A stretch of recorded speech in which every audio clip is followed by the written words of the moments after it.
धीरेन्द्र शास्त्री की उम्र है 29 साल। 29 साल में वो आदमी बाबा है, देश का सबसे बड़ा बाबा है। दिल्ली की मुख्यमंत्री उसकी आरती उतार रही है। अब इससे ज्यादा बुरा मुझे क्या देखना था अपने इस जीवन में। तो इसके बाद मैं उम्मीद नहीं करता हूँ एक अनपढ़ नेता ही ऐसा काम कर सकता है, पढ़ा लिखा नेता कभी नहीं कर। मैं अगर धीरेन्द्र शास्त्री को चैलेंज कर रहा हूँ कि वो पर्ची लिख के फ्यूचर बता सकते हैं, तो उस मूर्ख आदमी ने क्यों नहीं बताया कि पर्ची लिख के दिल्ली में ब्लास्ट होने वाला है। दूरदर्शी है, महान है, बता देते, कुछ लोग बच जाते। उसने पर्ची लिख के क्यों नहीं बताया कि कोविड आने वाला है? यानी उसके हाथ में चीजें नहीं है। लोग क्यों नहीं समझते हैं? सरकार से ज्यादा मैं उन लोगों से नाराज हूँ जिन बाबाओं के दरबार में जाके बैठे हुए और जो पैसा वो इन बाबाओं के चरणों में रख रहे हैं, अपने बच्चों को किताब खरीद के नहीं दे पा रहे। 500 रुपए में अम्बेडकर की 6 किताबें आ जाएंगी, पढ़ाओ। अम्बेडकर कहते कहते मर गए कि पढ़ो।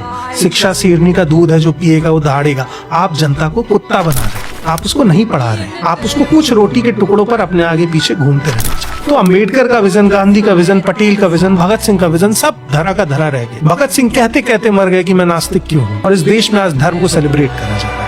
मैं नहीं कह रहा हूँ धर्म खत्म कर दो, मगर पढ़ो तो भगत सिंह को। वो आदमी जब मर रहा था नहीं, उसकी फांसी तय हो गई थी। आखिरी शख्स जो उससे मिलने पहुंचा, 24 घंटे बचे थे, उस आदमी ने कहा कि मुझे किताब ला के दे दो, मैं पढ़ना चाहता हूं। उसकी फांसी में लेनिन की किताब पढ़ रहे थे, रेवोल्यूशनरी लेनिन। और जब 1 घंटा बचा था, तो जो वहाँ का पहरेदार था, उसकी आंखों में आंसू थे। उसने भगत सिंह से आके कहा कि 1 घंटा बचा है, कुछ खाना चाहते हो, पीना चाहते हो? तो उन्होंने कहा कि क्या मैं ये किताब पूरी भी नहीं कर। तो वो अपने आखिरी दौर में भी पढ़ना चाहता था, क्योंकि उसको पता था कि शिक्षा ही एकमात्र तरीका है। भगत सिंह ने गोली चलाई, ये सबको पता है, बम फोड़ा, ये सबको पता है। वो आदमी 22 साल की उम्र में, 23 साल की उम्र में कितना पढ़ चुका था, ये क्यों नहीं पता है? तो पढ़ते नहीं है लोग हमारे देश में।